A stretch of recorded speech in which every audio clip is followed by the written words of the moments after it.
Este año vamos a adentrarnos en la Iglesia. Vamos a intentar hablar acerca de la eclesiología, que es la doctrina que estudia la Iglesia. Y vamos a responder preguntas como ¿qué es la Iglesia? ¿Cuál es su naturaleza? ¿Por qué fue fundada? ¿Vale? Y antes de entrar en materia, sí que vamos a tener una palabra de oración y empezamos. Pues sí, Señor y Padre, gracias por la oportunidad que nos das en esta mañana de poder haber recordado juntos, Señor, en armonía y en comunión lo que fue para nosotros, Señor, encontrar el regalo más grande, Señor, que es recibir tu amor y tu gracia y tu perdón. Señor, gracias porque hemos podido en esta mañana, Señor, tener este tiempo. Y ahora también cuando nos proponemos, Señor, a meditar en tu palabra, queremos que seas tú el que nos hables en esta mañana, el que nos ayude, el que nos enseñe, el que alumbre nuestro entendimiento, Señor, para saber recibirla. Señor, yo te pido que tú nos des corazones y oídos atentos, Señor, a tu palabra. Señor, yo te pido que selles mis labios, Señor, para que seas tú obrando y hablando, Señor, por medio de tu siervo. Quédate con nosotros en esta mañana. Señor, nos acordamos de aquellos, Señor, que no pueden estar por diferentes circunstancias. También pedimos bendición para ellos. Que tú los guardes, Señor, aquellos que quizás nos están escuchando, Señor, a través de internet. Señor, que tú también seas con ellos, Señor, y bendiciéndolos, Señor. Quédate con nosotros, te lo pedimos en el nombre de tu Hijo amado, el Señor Jesucristo. Amén. Amén. Amén. La doctrina de la Iglesia. Y hay un versículo que para nosotros va a ser este año un versículo lema y que estaría bien que lo pudiéramos aprender. Es un versículo que se encuentra en la carta a los Efesios, ¿sabéis? La carta a los Efesios es la carta magna de la Iglesia, la han llamado así, es una oda a la Iglesia. Y en esta carta el apóstol Pablo, en los versículos 22 y 23, dice estas palabras. Dice, y sometió todas las cosas bajo sus pies y lo dio por cabeza sobre todas las cosas a la Iglesia. Dice el 23, la cual es su cuerpo, la plenitud de aquel que todo lo llena en todo. Y es bueno y gratificante saber que en la Iglesia es donde podemos encontrar la plenitud del Señor en esta época. Y esta es una responsabilidad muy grande como Iglesia. Sometió todas las cosas bajo sus pies y lo dio por cabeza sobre todas las cosas a la Iglesia, la cual es su cuerpo, la plenitud de aquel que todo lo llena en todo. Es interesante saber que la Iglesia no completa a Cristo, sino que la Iglesia es llenada por Cristo, que es el que lo llena todo en todos. Y otra traducción podría ser la plenitud de aquel que está continuamente llenando para sí en la Iglesia todas las cosas en todos. Así que tendremos tiempo de ir memorizando y aprendiendo este versículo, al igual que seguramente algún otro también. Muy bien, ¿qué vamos a ver cuando durante este verano he pensado, bueno, que cuando se da un curso de eclesiología en una iglesia local como esta, ¿qué son los temas que uno no puede dejar de comentar? ¿O cuáles son aquellos temas que sí o sí deberían haber en un estudio acerca de la Iglesia? Y en este caso aquí hemos intentado hacer esta distribución de temas.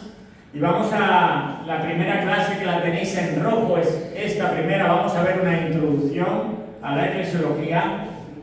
La segunda clase veremos figuras y analogías que aparecen en la Biblia para referirse a la Iglesia. Y vamos a ver diferentes figuras utiliza la Biblia, que nos van a dar un significado acerca de lo que es la Iglesia. Vamos a hablar también de la comparación entre la Iglesia e Israel. Si entendemos si la Iglesia es igual que Israel, si la Iglesia no es lo mismo, vamos a ver diferentes teorías acerca de esto. Eso será la tercera clase. En la clase 4 intentaremos hablar también de lo que es el fundamento de la Iglesia.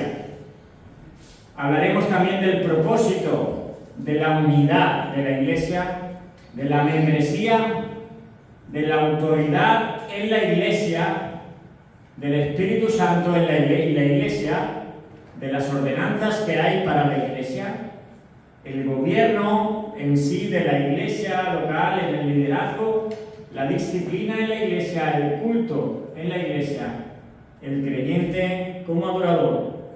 Y si el Señor lo permite también, al final veremos algo acerca de lo que serían características de una iglesia falsa. Así que muy interesante lo que tenemos por delante y mucha responsabilidad para los que estamos aquí delante también a la hora de enseñar. Porque es importante estudiar la doctrina de la Iglesia. La doctrina de la Iglesia es una de las doctrinas fundamentales, por lo tanto es necesario que se estudie y que se conozca.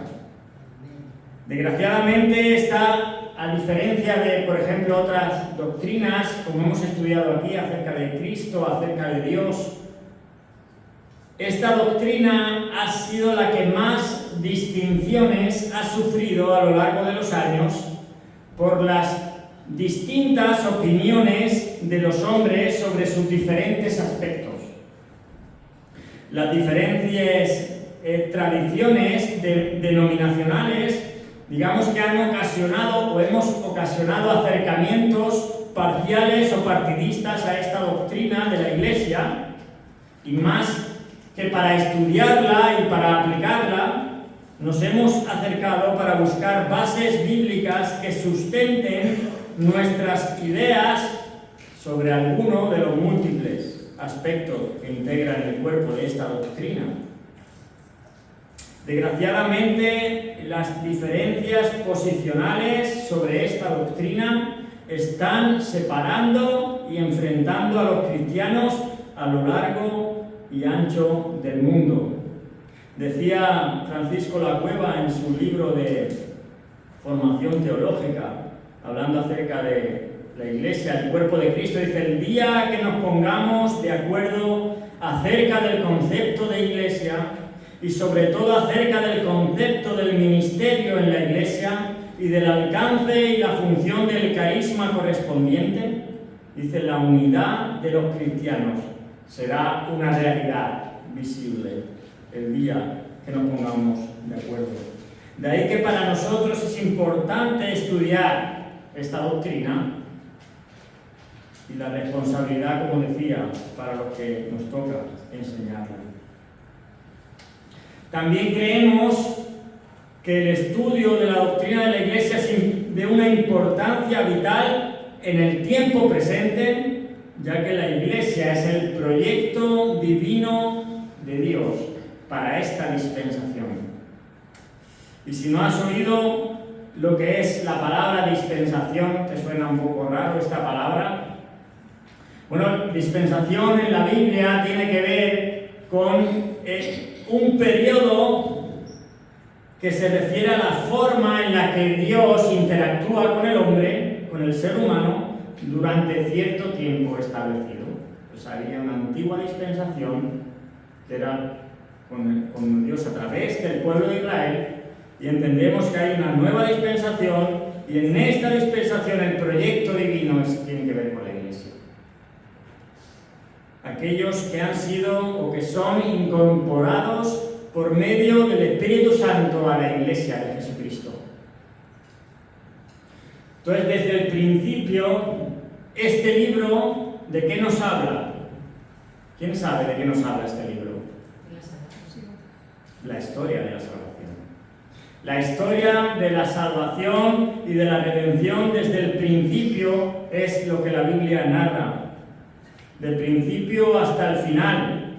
La Biblia es una historia soteriológica. Soteriológica viene de la palabra soter, que significa salvador.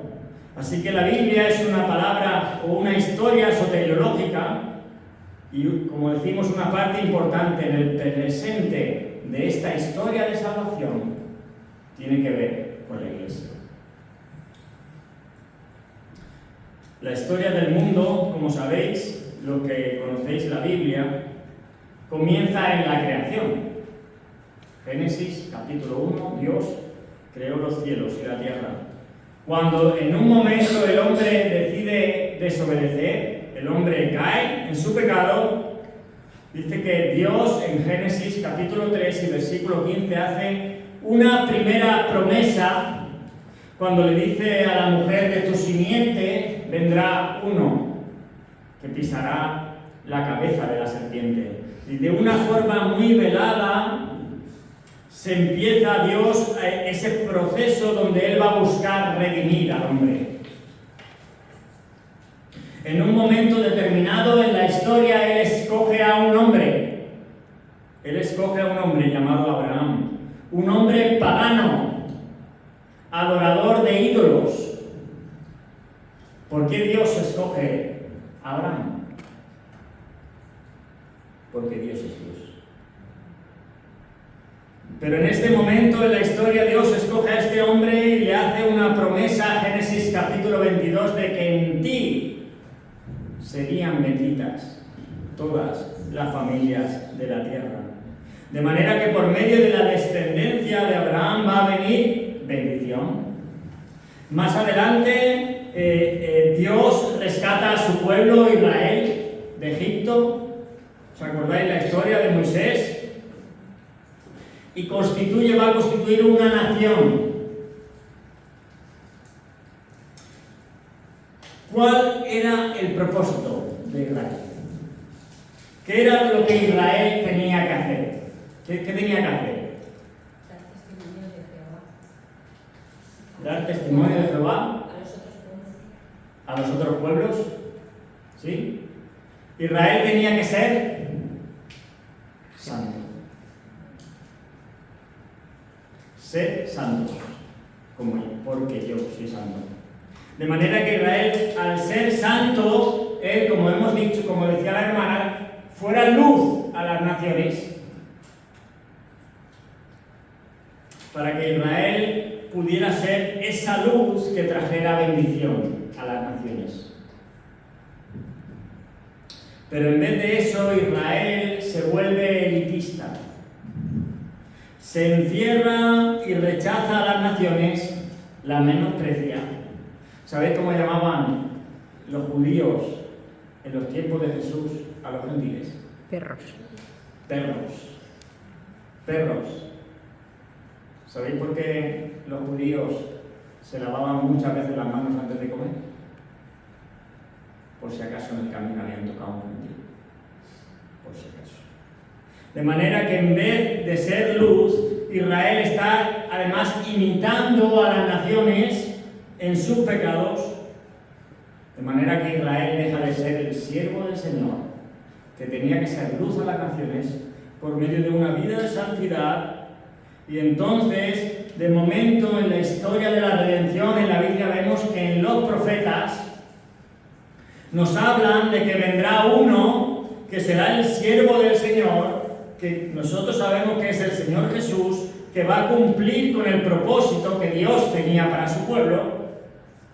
Y luego de que Jesús viene, muere y resucita, en el aposento alto les dice que les enviaría el Espíritu Santo. Como dice, que les guiaría a toda verdad. Y entonces, por medio de la venida del Espíritu Santo, en Pentecostés, tenemos lo que, al menos para algunos, entre los que yo me incluyo, el nacimiento de la Iglesia. De manera que la Iglesia se encuentra como parte de ese proceso de salvación y de redención, de esas promesas que fueron dadas a Abraham, a Isaac, a Jacob y a a David para redimir al mundo de su pecado. Ahí está la Iglesia, en este momento, en esta dispensación. Por eso es importante conocer qué es la Iglesia. ¿Cuál es el propósito de la Iglesia? ¿Por qué estamos aquí y no en el cielo si somos el pueblo del Señor? Él está en el cielo porque no estamos con Él. Y estamos aquí. Bueno, vamos a intentar ver todo esto. Muy bien, para poder saber qué es la Iglesia, una de las cosas que tendríamos que saber primero es qué no es la Iglesia. Y la Iglesia no es el edificio donde los cristianos se reúnen para el culto a Dios. En Hechos 17:24, allí cuando Pablo está predicando a los atenienses, allí le dice que el Dios que hizo los cielos, dice, no habita en templos hechos de manos de hombre. De manera que la Iglesia no es el local, no es el lugar donde nos reunimos para adorar a Dios. Genéricamente verdaderamente usamos esta palabra para referirnos al lugar de reunión y decimos, vamos a la iglesia. ¿Sí o no? Vamos a la iglesia. Pero la iglesia no es un lugar, no es el edificio. Aunque sí que es verdad que hay una figura del lenguaje que nos permite de alguna manera llamar al continente por el contenido. Es decir, por ejemplo, esto es... ¿Qué es eso? Una botella. Agua. Pero no es agua, es una botella que contiene agua. Pero yo me permito, el lenguaje me permite llamar a esto, pásame el agua. Pero es una botella que contiene agua. Por eso nosotros a la iglesia decimos, por el contenido que tiene la iglesia, también le damos el mismo nombre al continente. Pero la iglesia no es el edificio. Porque si la iglesia es el edificio, ¿qué tan importante es la iglesia? ¿Qué tan importante es el edificio en el plan eterno de Dios?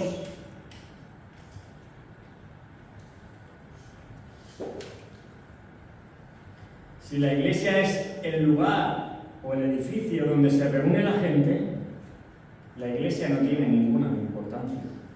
No tiene ninguna función trascendente en el plan eterno de Dios, porque es un lugar que al rato lo derrumbamos y ya no hay iglesia. De manera que la iglesia no es el edificio. Pero también hay otra connotación, que es que la iglesia no es una confesión religiosa, ni una institución humana, ni una denominación cristiana. Muchas veces hablamos de la iglesia católica, la iglesia bautista, la iglesia metodista, la iglesia anglicana, la iglesia pentecostal, la iglesia de hermanos, con H mayúscula. Grupos que se identifican de alguna forma, que tienen motivos comunes, pero la iglesia de Cristo no está dividida en denominaciones. La palabra iglesia, denominación, no es bíblica. Porque el concepto de iglesia en la Biblia no es el de grupos fraccionándose, dividiéndose o distinguiéndose, sino la unidad de un cuerpo. La iglesia de Cristo es una, con un solo Señor, una sola fe, unida y dirigida por un solo Espíritu y en un solo cuerpo espiritual.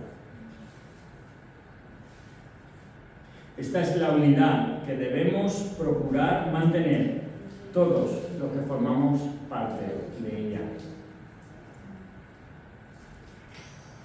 La iglesia de Cristo es una única iglesia. Es lo que al rato hablaremos de la iglesia universal. Las iglesias locales, como puede ser la que nos reunimos en este lugar, son la expresión temporal en el tiempo, en el espacio de la única iglesia de Jesucristo. La iglesia de Jesucristo no es la suma de iglesias locales, sino que la iglesia local es y debe ser la manifestación de la única iglesia de Jesucristo. Muy bien, ya sabemos lo que la iglesia no es. La iglesia no es un edificio, la iglesia no es una confesión religiosa, ni una institución humana, ni una denominación cristiana. Entonces, ahora que sabemos lo que la iglesia no es, vamos a ver lo que sí es la iglesia. Y vamos a ver el uso bíblico de esta palabra iglesia, y vamos a ver también lo que sería el sentido etimológico, es decir, el sentido etimológico de la palabra iglesia. Aquí tenéis la palabra iglesia en el griego, es una palabra compuesta que es eclesia, del latín ecclesia, y es una palabra que está compuesta por el prefijo ek, que significa fuera de, o sacar, o extraer, y por el verbo kabeu, que significa llamar. De manera que eclesia significa los llamados fuera. Los llamados fuera. Esta era una palabra que se solía emplear en los tiempos antiguos cuando se hacía referencia a una convocatoria de gentes, a una asamblea en un lugar determinado para tratar asuntos de interés general. Y se usaba esta palabra iglesia o eclesia. En el Nuevo Testamento vemos algunos ejemplos. Por ejemplo, en alguna ocasión se utiliza la palabra iglesia, por ejemplo en Hechos capítulo 19, para referirse a lo que es una convocatoria no cristiana, una asamblea de gente. Por ejemplo, vamos a leer en Éxodo 19, alguien que pueda leer el versículo 32, 39 y 41. Hechos 19, versículos 32, 39 y 41. ¿Alguien que lo tenga? Unos pues gritaban una cosa y otros otra, porque la concurrencia estaba confusa y los más no sabían por qué se habían reunido. 39. Y si demandáis alguna otra cosa, en legítima asamblea se puede decidir. Y 41. Y habiendo dicho esto, despidió a la asamblea. De manera que aquí la palabra asamblea, o la palabra concurrencia, o la palabra concurso, que también sale, en el original es la palabra iglesia. Es eclesia. También se refiere, en el capítulo 7, se utiliza esta palabra, iglesia, en el original, para aplicada a Israel en el desierto. ¿Alguien que pueda leer? Hechos 7, capítulo 38, cuando está hablando allí Esteban, dice allí: Este es aquel Moisés que estuvo en la congregación en el desierto con el ángel, que le hablaba en el monte Sinaí y con nuestros padres, y que recibió palabras de vida que dan. Esta palabra congregación en el original es la palabra iglesia. De manera que hay varias formas, varios usos de esa palabra, pero fundamentalmente en el Nuevo Testamento, y esto es a lo que vamos y lo que nos interesa a nosotros, esta palabra se aplica,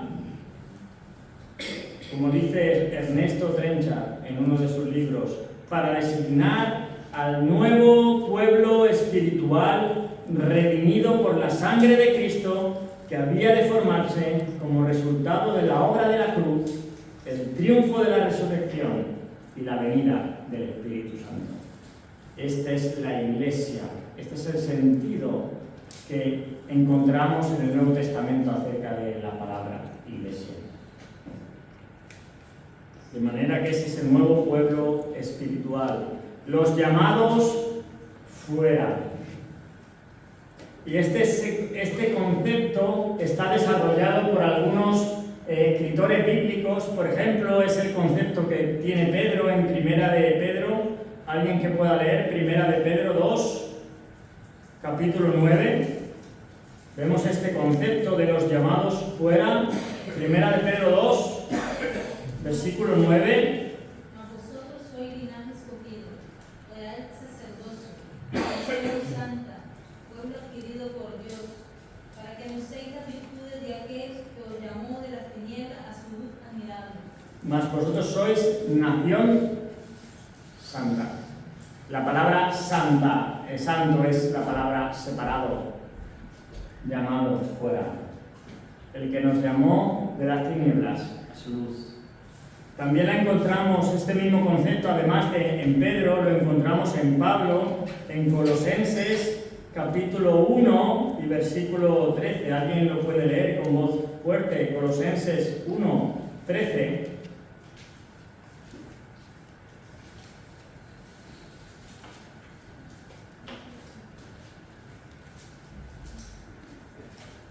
El cual nos ha librado de la potestad de las tinieblas y trasladado al reino de su amado Hijo. De manera que nosotros estábamos en la potestad, en el reino de las tinieblas, y nos ha trasladado ¿a dónde? Al reino de su amado Hijo. De manera que hemos sido sacados fuera, hemos sido llamados del reino de las tinieblas al reino de su amado Hijo.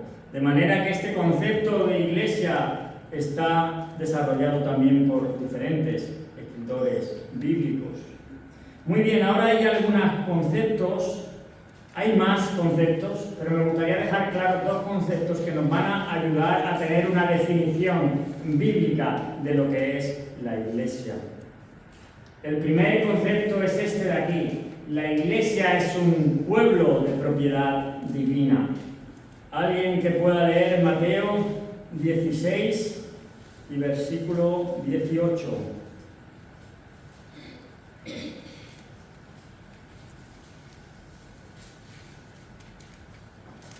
Y yo también te digo que tú eres Pedro, y sobre esta roca edificaré mi iglesia.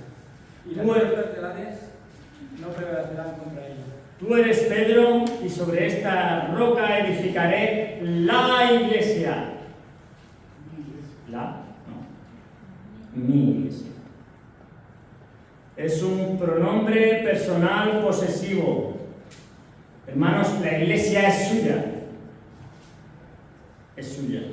Es propiedad divina. Cuidado con lo que hacemos con la propiedad ajena. Seguramente si yo me meto en una propiedad ajena y empiezo a romper cosas, seguramente me las voy a tener que ver con la justicia. Cuidado con lo que hacemos con la propiedad ajena y mucho más con la propiedad divina.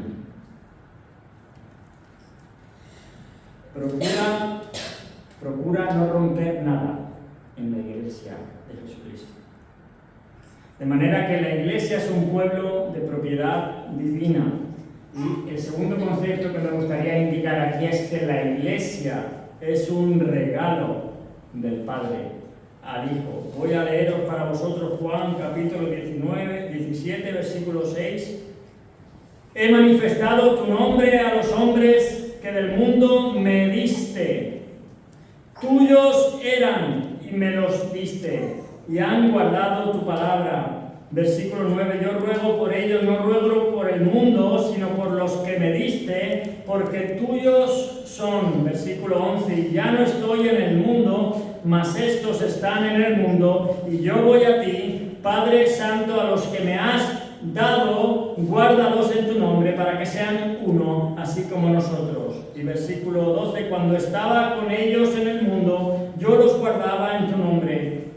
A los que me diste, yo los guardé, y ninguno de ellos se perdió, sino el hijo de perdición, para que la escritura se cumpliese.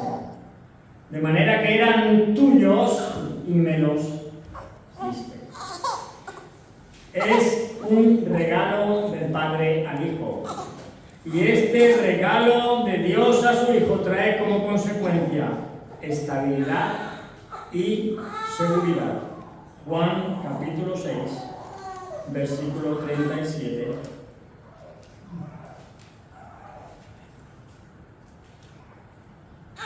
Todo lo que el Padre me da vendrá a mí, dice, y al que a mí viene, yo no lo he hecho. Y el versículo 39, y esta es la voluntad del Padre, el que me envió, que de todo lo que me diere no pierda yo nada, sino que lo resucite en el día postrero. De manera que este regalo que Dios da a su Hijo, la Iglesia, trae esa estabilidad y esa seguridad. Cuando Dios da este regalo a su Hijo, Jesucristo coloca a todos los creyentes que forman la Iglesia, ¿dónde los coloca? ¿Sabéis dónde los coloca? ¿Dónde coloca el Señor Jesús cuando recibe este regalo? ¿Dónde coloca a aquellos que son incorporados por el Espíritu Santo a la Iglesia? En su mano. En la mano del Hijo. En la mano admirable y omnipotente del Hijo. Juan 10, 28 dice: yo les doy vida eterna y no perecerán jamás, ni nadie las arrebatará. ¿De dónde? De mi mano. De manera que Dios, que Cristo, cuando recibe ese regalo, pone a todos los creyentes verdaderos en su mano. Y sobre la mano omnipotente y admirable del Hijo se cierra la mano protectora del Padre. Y dice el versículo 29, Juan 10, 29, mi Padre que me las dio es mayor que todos, dice, y nadie las puede arrebatar de la mano de mí. De manera que seguridad, la mano de Cristo es la sustentación de la Iglesia y la mano del Padre es la mano de protección de la Iglesia. De manera, hermanos, que no hay posibilidad de perder la salvación. Y me vais a permitir aquí un paréntesis. Si la mano del Hijo sostiene y la mano del Padre protege, no hay posibilidad. Pero cuando el Padre sabe que un hijo suyo que está en su mano necesita una prueba en su vida, ¿alguno aquí está pasando prueba? Para poder madurar, para poder crecer, para poder ser más semejante a su Hijo Jesucristo, lo que el Padre simplemente hace es levantar los dedos. Y permite que en el interior, en la mano, entre el raudal de la prueba para ese hijo que necesita crecer y madurar. De manera que ¿dónde vive la prueba del creyente? En la mano del Hijo y bajo la protección del Padre. De manera que nunca estamos solos en esa experiencia espiritual, en esa prueba. Si estás en su mano. Entonces, aquí el problema no es si la salvación se pierde o no, es si estás en su mano o no estás en su mano. Y aquellos que piensan que la salvación se puede perder, aquellos que viven con ese miedo de no hacer nada, de que hayan hecho algo que pueda hacerles perder su salvación, estas personas no son salvas por el hecho de pensar en eso, de que quizá no sean salvas, no necesariamente. Si ellos han creído genuinamente en la obra de Cristo, tienen una salvación segura. El problema es que les han enseñado que su salvación no es segura. ¿Qué es lo que pierden estas personas? ¿Qué pierden? La idea, un concepto. Bueno, entonces, ¿cómo viven? Viven sin... Esperanza. Pierden la esperanza. No pierden la salvación, pierden la esperanza. Por eso el autor de Hebreos, en el capítulo 6 y versículo 11, alguien que lo pueda leer, dice que tenemos que mantener firme nuestra esperanza. Nuestra esperanza. Hebreos 6, capítulo 11, ¿alguien lo tiene? Pero deseamos que cada uno de vosotros muestre la misma solicitud hasta el fin, para plena certeza de la esperanza. Para plena certeza de la esperanza. No pierdas la esperanza. Muy bien, cierro paréntesis. Seguimos y me gustaría ahora, ya para casi finalizar, vamos a ver dos términos clave para definir, que nos van a ayudar a definir en cuanto a lo que es la iglesia. Por un lado vamos a ver la iglesia visible y la iglesia invisible. ¿Alguna vez has escuchado estos términos? Iglesia visible, iglesia invisible. Y no nos referimos a que haya dos iglesias diferentes o que la iglesia conste de dos partes, sino que vamos a distinguir dos aspectos de una misma realidad. Y el primer concepto es el de la iglesia visible. ¿Qué es la iglesia visible? La iglesia visible se conoce como la organización de todos aquellos que confiesan a Cristo y son miembros de congregaciones locales, también llamada iglesia local. De manera que la iglesia visible es algo o es un grupo de personas que vemos que se reúnen en un lugar y eso sí, tienen una confesión de Cristo. Es necesario que haya una confesión de Cristo, porque si no sería cualquier adoración religiosa, podríamos llamarla iglesia visible. Habría personas reuniéndose en un sitio adorando a Satanás y diríamos entonces que eso también es la iglesia visible. Pero la iglesia visible es necesaria que sí, son personas que se reúnen, que se ven, pero que tienen una confesión de Cristo.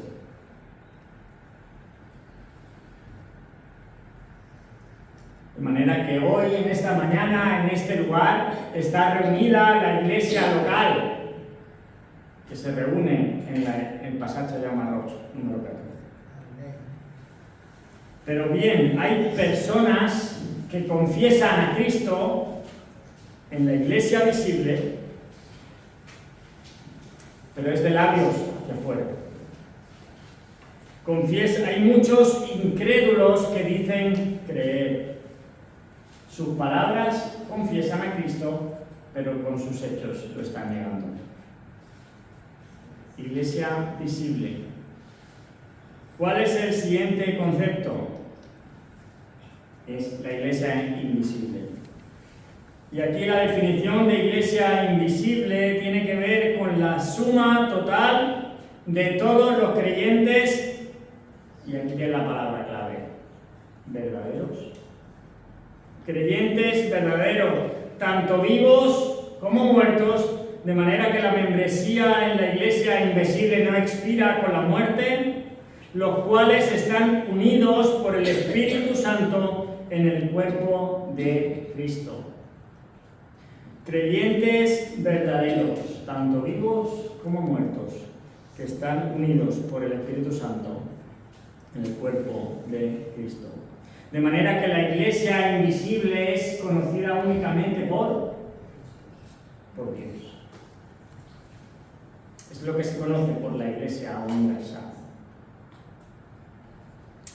Ninguno de nosotros tiene la capacidad de afirmar con el 100% de certeza quiénes son los creyentes verdaderos, ni siquiera de uno mismo. ¿Alguien puede afirmar con el 100% de certeza que eres salvo? Con el 100%, 100% de certeza, sin lugar a dudas. sin lugar a dudas. Tú eres salvo. Seguro. ¿Sí? ¿Alguien más? Hay gente que tiene un discernimiento aquí espiritual demasiado grande, ¿eh? Porque la Iglesia No lo universal, los creyentes verdaderos son Dios, sabe quiénes son. Otra cosa es que yo crea que soy salvo, 100%. Pero otra cosa es que yo tenga la certeza de que 100% seguro soy salvo. Le preguntaban a Martín Lutero, ¿tú eres salvo? Decía, pues yo creo que sí. Yo creo que sí. Nosotros, en la Iglesia invisible, nosotros podemos ver a los que asisten exteriormente a la Iglesia. Yo puedo ver aquí muchas personas. Podemos ver las evidencias externas del cambio interior espiritual, pero no podemos en realidad ver el corazón de las personas, ver su condición espiritual, porque es algo que solo Dios puede hacer. Dice 2 de Timoteo, capítulo 2.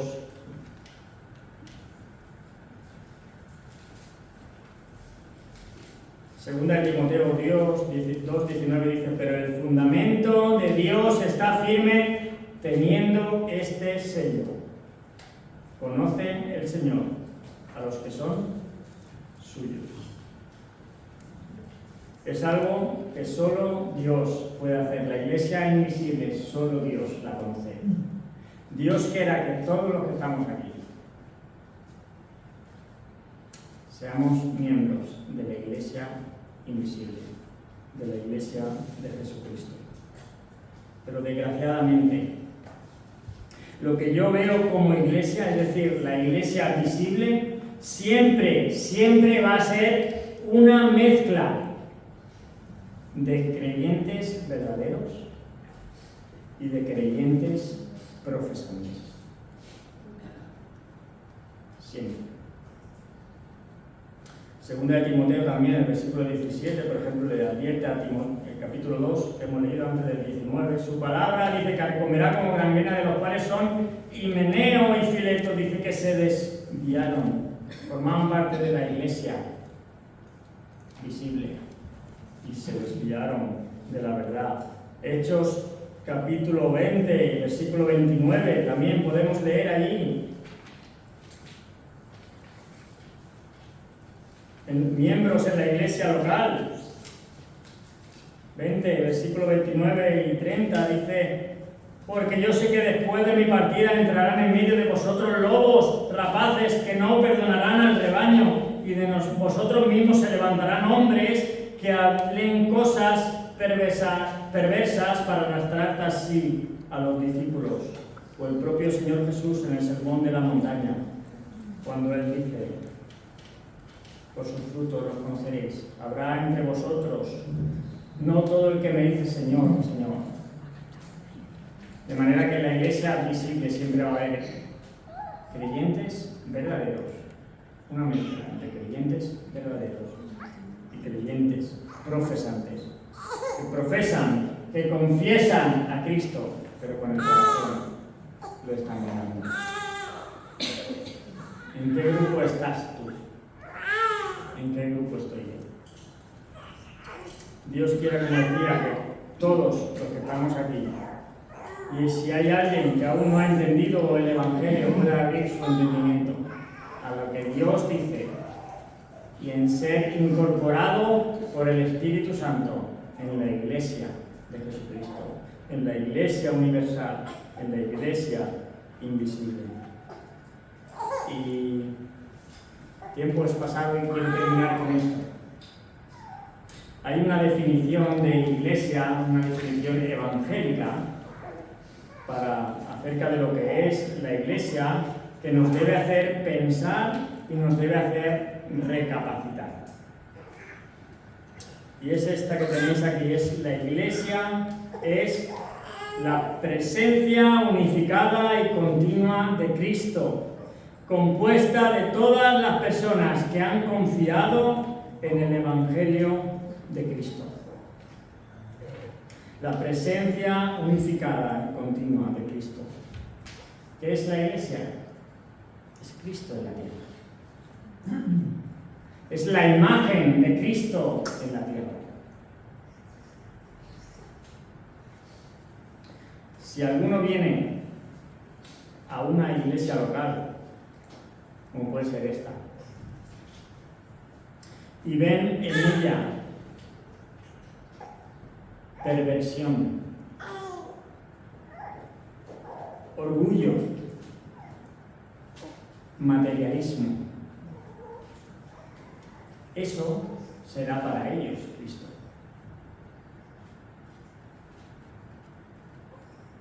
Si la Iglesia no refleja correctamente a su Señor, el mundo está viendo a un Cristo falso. La Iglesia es Cristo en la tierra. Hermanos, ¿qué imagen de Cristo estamos mostrando? ¿Qué imagen estoy mostrando de Cristo? Lo que yo muestre será lo que las personas que no lo conocen vean de quién es Él. Hermanos, tenemos mucho trabajo. Tenemos mucho trabajo. Que el Señor nos ayude. Esta es simplemente la primera parte, la introducción de este estudio. Pedimos al Señor que nos siga bendiciendo en lo que viene, y me gustaría terminar con una oración.